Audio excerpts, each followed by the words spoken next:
Semiconductor తయారీలో భారత్ ఎదుర్కొంటున్న సవాళ్లేంటి? సానుకూలతలేంటో ఒక్కసారి చూద్దాం. ప్రపంచ చిప్ల డిమాండ్లో భారత్ వాటా ప్రస్తుతం 5% వరకు ఉంది. అయితే స్మార్ట్ ఫోన్లు, సెల్ఫ్ డ్రైవింగ్ కార్ల వాడకం లాంటివి పెరగడంతో 2026 నాటికి ఈ డిమాండ్ రెట్టింపు అవుతుందని డిలాయిట్ అంచనా వేస్తోంది.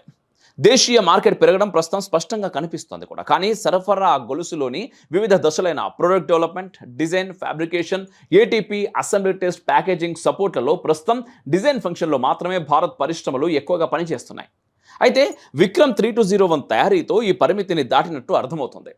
ప్రపంచంలో 27% మంది నిపుణులు ఇక్కడే ఉన్నారు. మొత్తంగా 1.25 లక్షల మంది నిపుణులు చిప్లపై పనిచేస్తున్నారు.